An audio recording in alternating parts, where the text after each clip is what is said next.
Y vamos a continuar con Ernesto, el doctor Ernesto José Verdura Vizcaíno, que es médico psiquiatra, psicoterapeuta y doctor en neurociencia. Trabaja como adjunto en la unidad de adolescentes del Hospital Gregorio Marañón. Su formación en psicoanálisis ha discurrido por el máster de psicoterapia psicoanalítica de la Universidad Complutense, además de los cursos de experto de Milce y Hugo Bleichmar, así como en seminarios privados. ¿Se me escucha bien aquí? Bueno, muchas gracias Beatriz por la presentación y gracias a Marina por invitarme, porque la verdad es, bueno, es gracias a Marina y a todos los profesores del máster que estáis aquí, porque cada uno ha tenido una aportación especial en la forma que tengo de entender mi trabajo. Cuando Marina me dijo que si quería participar en estas jornadas, pues yo me pregunté un poco qué iba a contar. Entonces, de alguna manera, orienté la charla como una especie de ánimo a todas las personas que estén aquí, se estén planteando formarse en psicoanálisis, intentando compartir un poco la visión que tengo desde la práctica pública del psicoanálisis y lo que ha permitido en mí como médico poder acercarme a los pacientes. La formación la empecé a hacer cuando yo estaba en la residencia de psiquiatría, formándome en los cursos de posgrado que ha hecho Beatriz, y luego en el máster de psicoterapia de aquí de la Complu, que yo creo que fue el punto de inflexión que me permitió ya decidirme por este campo.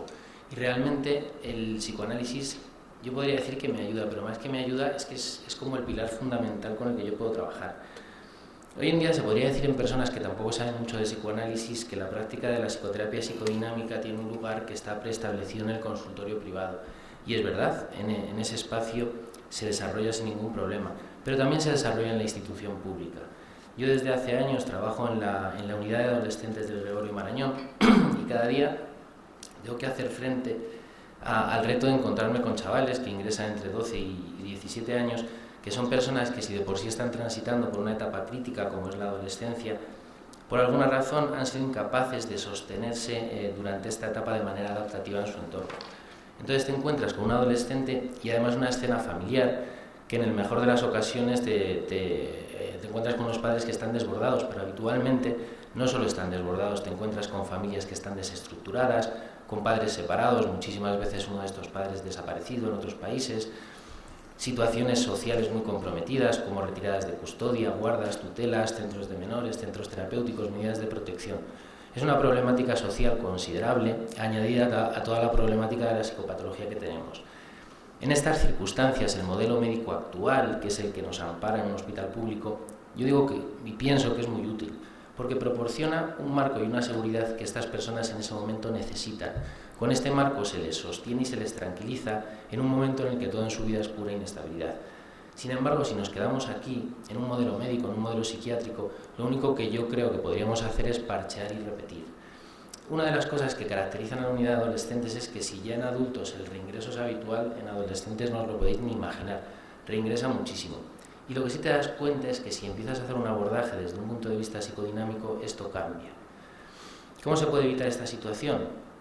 Pues evitar el parcheo y la repetición que un modelo médico psiquiátrico puro puede generar en un paciente es a través de la escucha de la subjetividad, que el paciente pueda encontrar un sentido a través de su sufrimiento y que desde aquí, junto con él, podamos construir una continuidad terapéutica con la finalidad, sobre todo en el caso de los adolescentes, de alcanzar una identidad madura. Es importante recordar que la comprensión que otorga un diagnóstico estructural permite planificar el camino terapéutico de los adolescentes con sentido común y de forma en que las expectativas que tenemos del mismo y los medios que vamos a aplicar para su consecución sean realistas.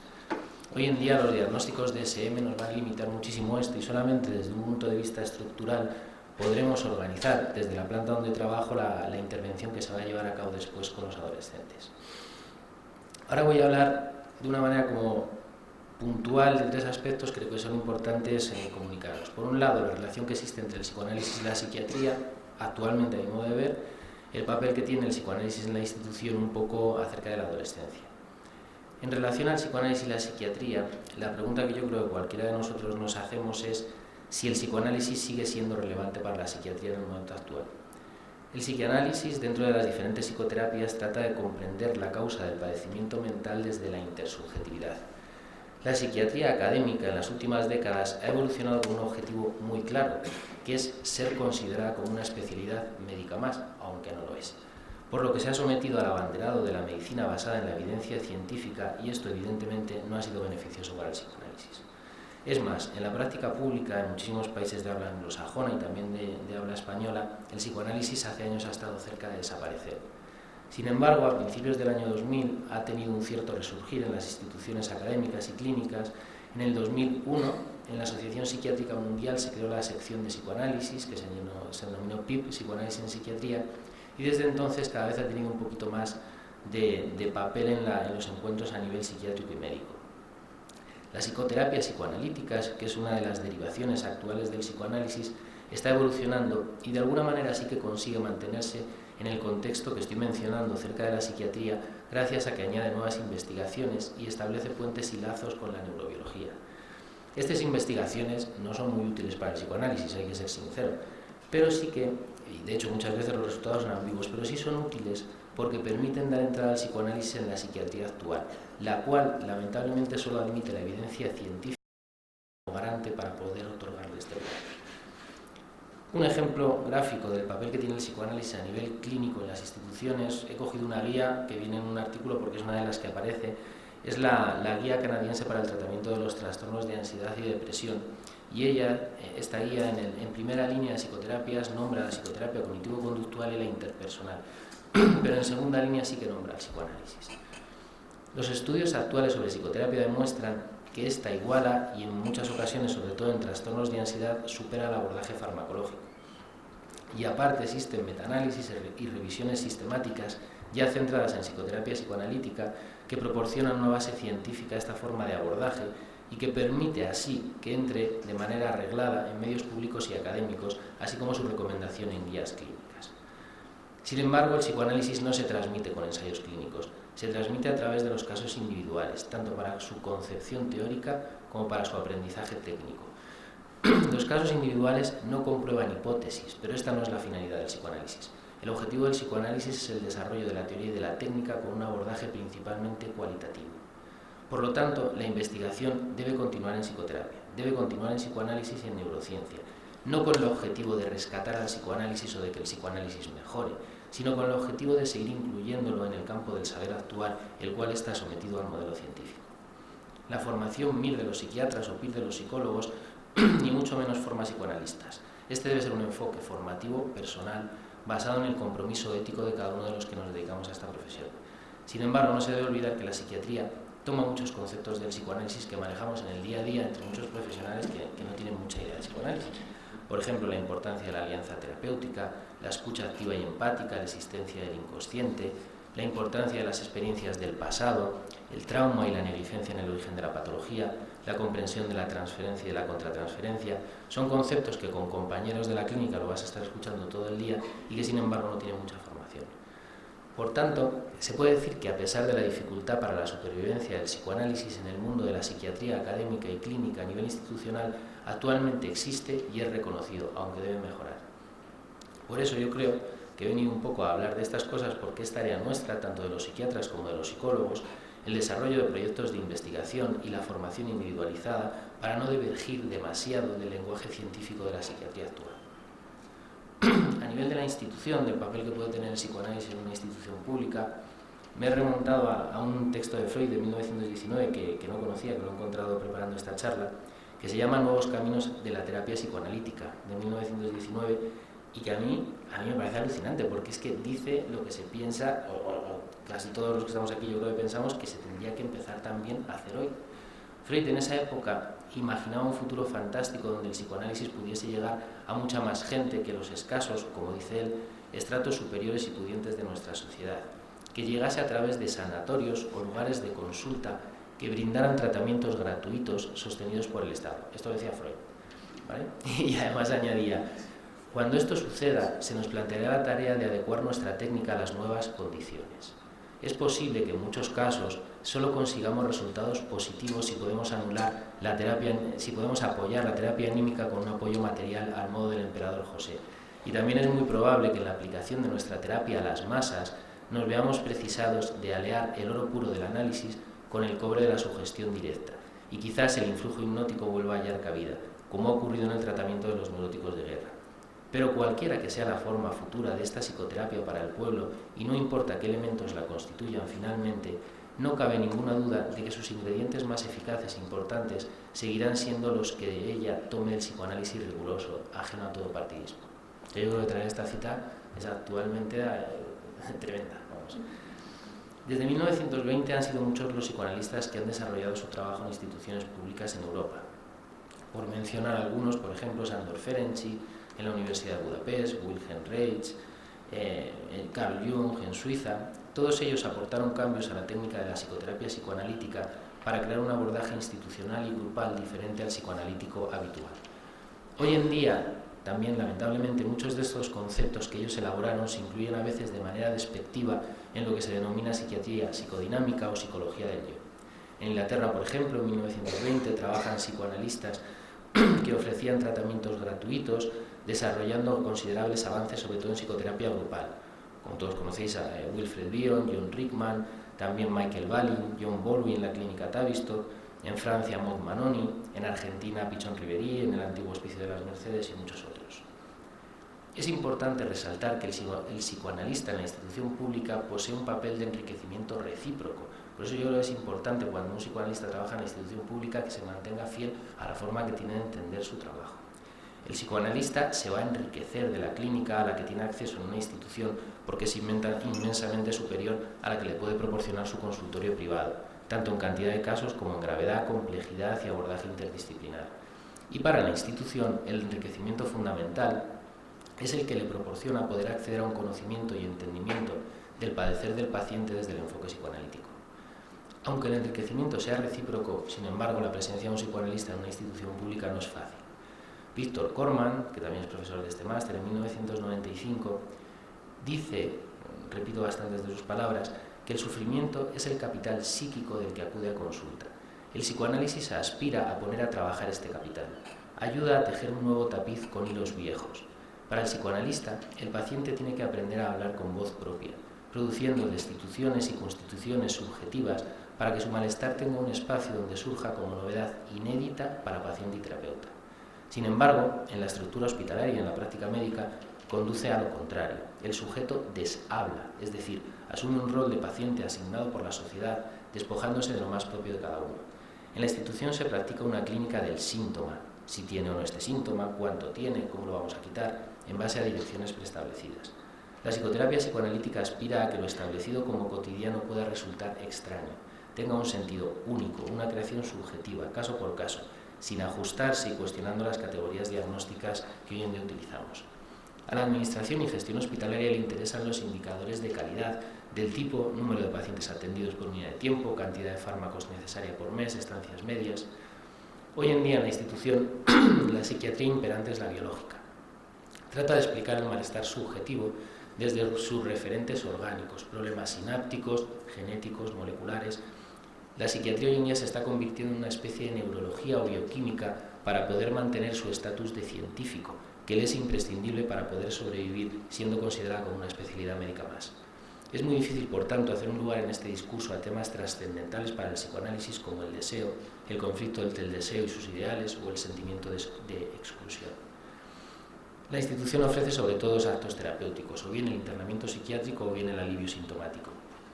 Y es aquí donde el psicoanalista tiene que aparecer dentro de la institución frente a la demanda de la cura con una nueva oferta, que es la oferta de escuchar el discurrir del deseo del paciente.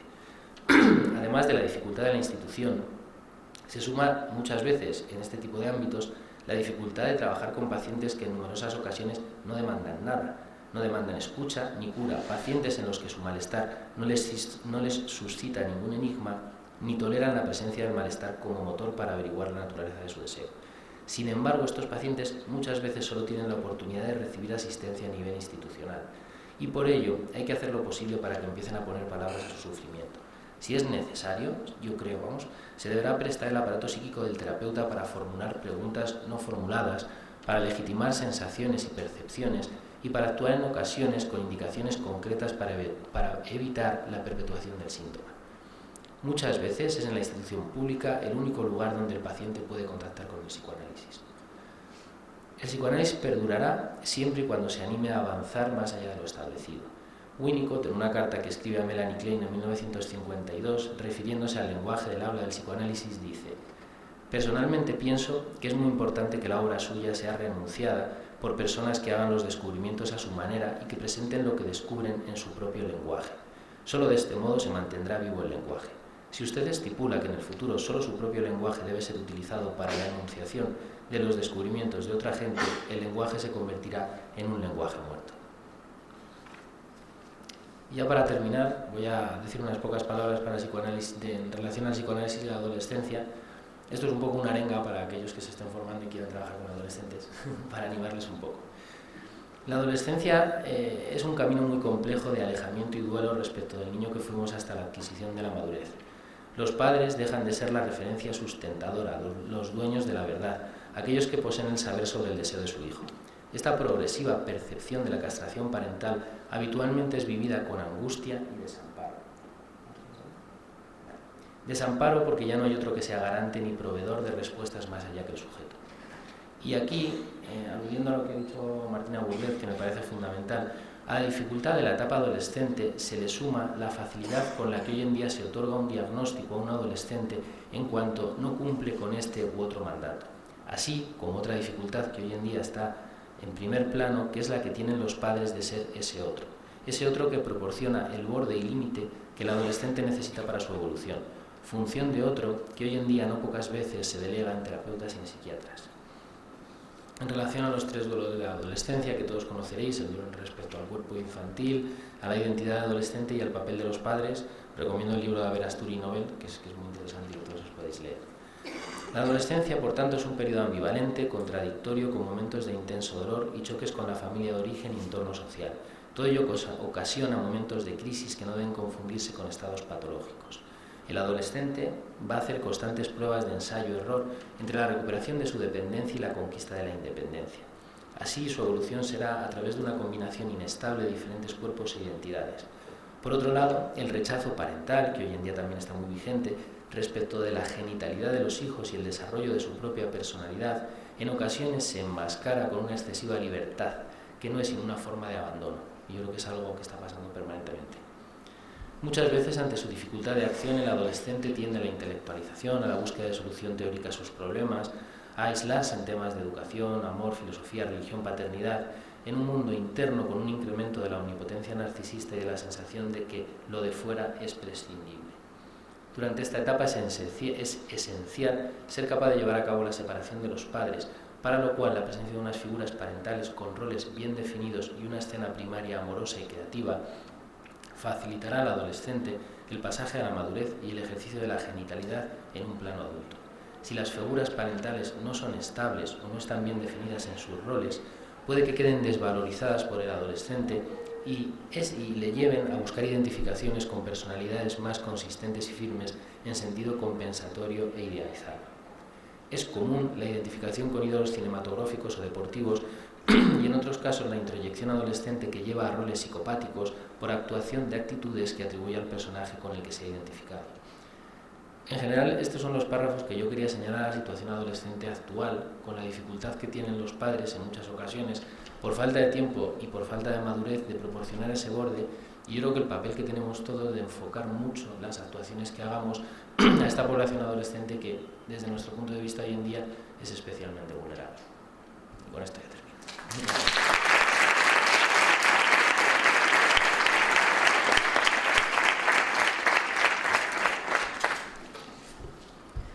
Muchas gracias, Ernesto, por tu aportación, por señalar la importancia que puede tener el psicoanálisis en una etapa tan complicada como es la adolescencia, por señalar que el modelo científico muchas veces no puede servir en un sistema complejo como es el ser humano, donde anticipar conductas o probar hipótesis no siempre es posible o es muy complicado, y por señalar las aportaciones que puede suponer el modelo psicoanalítico al modelo médico y viceversa.